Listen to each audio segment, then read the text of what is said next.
He walked into the courtroom like it was a runway, not a place of law. The polished shoes, the designer suit, the smirk that said rules were for everyone else. His name was Ethan Cross, 19 years old, business student, and son of one of the most powerful developers in the state. To him, this was just another inconvenience, another grown-up telling him what he couldn't do. But that morning, in Judge Caprio's courtroom, arrogance was about to meet accountability. His offense: racing his father's sports car through a neighborhood so fast a mother dove to save her child. Yet when the officer stopped him, Ethan laughed. He told the officer to send the ticket to my dad's office. That same laugh followed him into court, loud enough for the gallery to hear. Even the bailiff raised an eyebrow. Most defendants came in nervous. Ethan came in amused. But what he didn't know, what none of them knew, was that Judge Caprio had already seen the body cam footage. The near collision, the smirk, the wave of the hand as if laws were background noise. The judge had seen everything, and with one calm question and a single strike of the gavel, he would turn that smirk into silence. Before we show you how that moment unfolded, how one sentence from Judge Caprio shattered the illusion of privilege, take a second to tell us where. You're watching from in the comments. What city, what country, what courtroom of life you're tuning in from today. And if you believe, like we do, that no one is above the law, make sure you subscribe to Real Judge Stories and turn on that bell icon. What happens next proves exactly why humility is the only defense that ever truly works. The morning light filtered through the tall windows of Providence Municipal Court, washing the polished floor in pale gold. Papers shuffled softly across desks. Voices murmured in patient rhythm, and every so often the echo of a closing door reminded everyone that judgment never slept long. Judge Frank Caprio sat at the bench, calm and unhurried, reviewing a thick stack of citations before him. His glasses rested low on his nose, his pen tapping quietly to a rhythm only he could hear. "Next case," he said, his tone even but commanding. The clerk turned the page of the docket. City of Providence versus Ethan Cross. The gallery stirred. The name was familiar. Cross Construction, the billion-dollar company shaping half the city skyline. The double doors opened, and in walked Ethan, phone in hand, designer bag slung over his shoulder, his confidence filling the room like cologne. The bailiff's gaze followed him, unimpressed. The quiet dignity of the courtroom seemed to shrink against his careless stride. Judge Caprio looked up, studying him for a moment. "Good morning, Mr. Cross." Ethan gave a short laugh. "Morning, Your Honor. Hope we can make this quick. I've got class at 10. A few heads lifted. The tone wasn't rude, but it wasn't respectful either. The clerk read the charges. Reckless operation, excessive speed, endangerment of a minor pedestrian. The words hung heavy, echoing longer than usual. Caprio nodded once. "That's quite a morning workout for your car." Ethan smirked, folding his arms. "Guess you could say that." The spectators exchanged glances. The air had changed. The soft rhythm of the courtroom was gone, replaced by something sharper: expectation. Caprio set his pen down, eyes steady. The lesson was about to begin, though the student didn't know it yet. Ethan stood before the bench as if it were a stage built just for him. The faint grin never left his face. It lingered, even as the clerk finished reading the list of charges. He straightened his tie, a bold shade of red, and gave the faintest shrug, as though speeding through a neighborhood was little more than a minor inconvenience. Judge Caprio leaned back slightly, observing the young man's poise. "Mr. Cross, do you understand the seriousness of these charges?" Ethan tilted his head. "With respect, Your Honor, I think the officer overreacted. I was in control the whole time. Nobody got hurt," the gallery murmured quietly. One woman near the back shook her head. Caprio glanced down at the report. "You were clocked at 68 in a 30-mile zone, and according to the statement, you came within 3 feet of a child chasing a ball into the street." Ethan's grin widened. 3 feet, Your Honor. That's more than enough room for someone like me. I've done track days. I know my car." Caprio's tone stayed mild, but his gaze sharpened. "So, you're saying skill excuses speed?" Ethan's response came instantly. "Exactly. It's not reckless if you can handle it." A few quiet laughs rippled through the courtroom, though no one looked amused. Ethan mistook the silence for approval and continued. "Honestly, the road was empty. I think the cop was just looking for someone to ticket. Wrong place, wrong time." Caprio folded his hands, patient but unmoved. "Wrong attitude, perhaps." Ethan smirked again, confident he could talk his way out. He'd seen viral clips of this judge before. Always merciful, always smiling. In his mind, this was just another conversation. What he didn't see was how quickly mercy turns to lesson when arrogance walks into its own reflection. Judge Caprio adjusted his glasses, his tone still calm. "Mr. Cross, the report says you were driving a modified sports car through a residential zone. Were you aware of the speed limit?" Ethan gave a short laugh. "Of course, 30 miles per hour. But limits are suggestions, right? I mean, they're for people who don't know how to drive." The room went still. Even the clerk's pen paused mid-stroke. Caprio leaned forward slightly. "Suggestions? You believe the law is optional?" Ethan shrugged, grinning. "Not optional exactly. Just flexible. I wasn't endangering anyone. It's not like I crashed." A few heads turned. Someone near the front whispered, "Unbelievable." Caprio kept his expression neutral. "Tell me, Mr. Cross, do you consider yourself above the law?" Ethan straightened his cuffs. "Above it? No. Let's say I understand it differently. My father always says rules are tools. You use them smartly. They work for you." Caprio's pen stopped tapping. "Your father, the developer?" "Yeah," Ethan said proudly. "He's handled bigger problems than this. I'm sure once he hears about it, it'll be settled." The judge's eyes narrowed, though his voice stayed measured. "You believe your father's influence extends into this courtroom?" Ethan chuckled. "Come on, Your Honor. We all know how the system works. You've got a reputation for fairness. I respect that. But we both know a simple traffic case isn't worth anyone's career." A ripple of discomfort spread through the gallery. The bailiff shifted, ready but silent. Caprio leaned back, folding his hands. "Mr. Cross, let me remind you, this isn't about careers. It's about accountability," Ethan smirked. "Sure, but accountability depends on who's being held, doesn't it?" Caprio's brows lifted slightly. "An interesting theory." "Just saying," Ethan continued. "If this was some random kid with a beat-up car, maybe you'd throw the book at him. But me? I'm not exactly a threat to society." Caprio's tone cooled. "Every reckless driver believes that until a siren or a scream proves otherwise." Ethan shifted his weight, unbothered. "With all due respect, Judge, I think people blow these things out of proportion. The news loves a good villain. I'm just a kid who likes to drive." Caprio's eyes stayed fixed on him. A kid who nearly cost someone their child. Ethan's grin flickered, but returned. "Nearly, Your Honor. That's the key word." For the first time, Caprio set his pen down with an audible click. The sound echoed through the courtroom like a small gavel strike. "Mr. Cross," he said softly, "you seem very confident in your ability to measure distance. I hope you're just as skilled at measuring consequences." Ethan crossed his arms. "Consequences are just temporary. My family's always handled things." The air grew heavier. The gallery sensed it. The quiet before a storm. Caprio's patience hadn't ended, but it was thinning, like the last thread before a lesson snaps into place. The silence in the courtroom deepened, as if the very air paused to listen. Judge Caprio's gaze didn't waver. He simply folded his hands and said, "Mr. Cross, are you implying that justice depends on wealth or family influence?" Ethan's grin sharpened. "Not implying, Your Honor. Just being realistic. My dad always says influence is part of the system. Everyone uses it. Why pretend otherwise?" A collective murmur swept through the spectators. The bailiff took one small step forward, his stance tightening. Caprio remained still, but the warmth had drained from his voice. "That's quite a confession for someone aspiring to join society's leaders." Ethan chuckled lightly. "You make it sound dramatic. It's just the truth.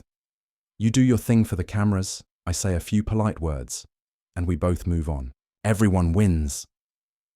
The gallery froze. Even those who had whispered earlier now stared, speechless. Caprio leaned forward just a fraction, enough for the young man to sense the weight behind his calm tone. "Is that what this is to you? A performance?" Ethan smirked. "No disrespect, but yeah, kind of. You've built a name on being merciful. People love that. Feels good. It's good PR." That word, PR, landed like a spark on dry grass. Caprio set his glasses down. "You think mercy is marketing?" Ethan shrugged again. "Well, it gets views, doesn't it? I've seen your clips online. You're basically a celebrity judge." A soft gasp rippled through the room. Caprio exhaled slowly, his eyes narrowing, the quiet gathering strength. "Mr. Cross," he said, his tone now like steel wrapped in velvet, You're mistaking kindness for weakness, and I'm afraid that's about to change. Ethan laughed under his breath, trying to brush off the tension. You can't scare me, Judge. My dad, Caprio lifted a hand, cutting him off with calm precision. Your father is not on trial here. You are. And the moment you used his name to shield your behavior, you crossed a line no family legacy can erase. The laughter vanished. For the first time, Ethan's confidence faltered, replaced by a flicker of uncertainty. The storm had arrived, quiet and deliberate, and everyone in that room could feel it closing in. Judge Caprio's voice dropped lower, calm but unmistakably firm. Mr. Cross, he said, I've spent decades in this chair, listening to excuses from every corner of society. But you've offered something new, an attempt to turn privilege into permission. Ethan opened his mouth to reply, but the judge's hand lifted gently. You've already said enough. I'm not here to trade words. I'm here to remind you that law isn't a suggestion, and respect isn't optional. The courtroom was silent, except for the faint hum of the ceiling fan. Every pair of eyes fixed on the young man who had swaggered in, now visibly uncertain. Caprio continued, his tone deliberate. When you drove that car through a neighborhood at nearly 70 miles per hour, you didn't just break a rule. You gambled with lives. Maybe you were lucky. Maybe that child was lucky. But luck isn't a defense. It's a warning. Ethan swallowed hard, his smirk gone. Your Honor, I didn't mean… Caprio interrupted softly. You didn't think. That's the problem. You're 19, and already you believe the world bends to your name. But someday, you'll learn that power without humility isn't power at all. It's fragility wearing a suit. The line hung heavy, resonating deeper than any gavel strike. Even the bailiff's posture eased slightly, sensing the weight of the moment. Caprio leaned forward. You said earlier that I'm known for mercy. You're right. But mercy isn't given to mockery. It's given to those who understand its value. So tell me, Mr. Cross, do you? Ethan hesitated, voice lower now. I guess I don't. Caprio nodded slowly. That's the first honest thing you've said today. He glanced toward the clerk. Play the officer's footage. The screen flickered to life. Ethan's own laughter filled the room, the same laugh he'd carried in here, now echoing back at him. The child's scream, the screech of tires, the silence that followed. When the video ended, the courtroom stayed still. Caprio didn't need to raise his voice. There's the sound of your skill, Mr. Cross. Tell me, did it still sound in control? Ethan's head lowered. No, Your Honor. Caprio nodded once more, his voice gentler now, but no less certain. Then maybe there's hope for you yet, because humility begins the moment. Excuses end. The lesson had begun, and this time, Ethan wasn't laughing. The courtroom stayed perfectly still after the footage faded to black. For a moment, even breathing seemed loud. Judge Caprio placed, his hands flat on the bench, his expression composed but unreadable. Mr. Cross, he began quietly, you said earlier that consequences are temporary. Let's see how temporary they feel when they belong to you. Ethan looked up, startled.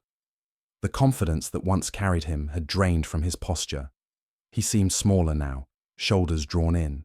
Caprio continued, each word deliberate. You're charged with reckless operation and endangerment. The fines are significant, but money doesn't teach what humility can.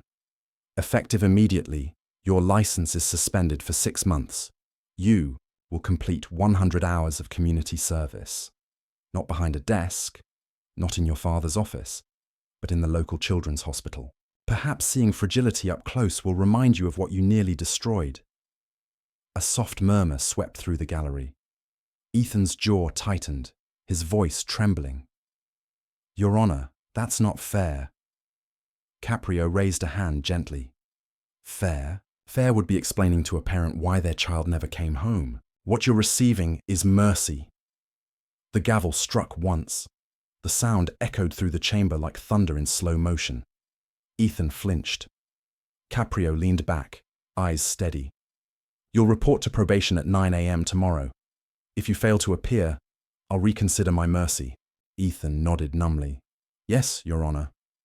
The judge's tone softened slightly. You've been given a second chance. What you do with it will decide who you really are. He gestured toward the door. You're dismissed. Ethan turned slowly, walking down the aisle that now felt a mile long. The same people who had watched him swagger in now watched him shrink into silence.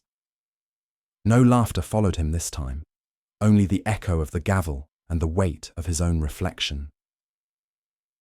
Outside, the courthouse steps glowed under the noon sun.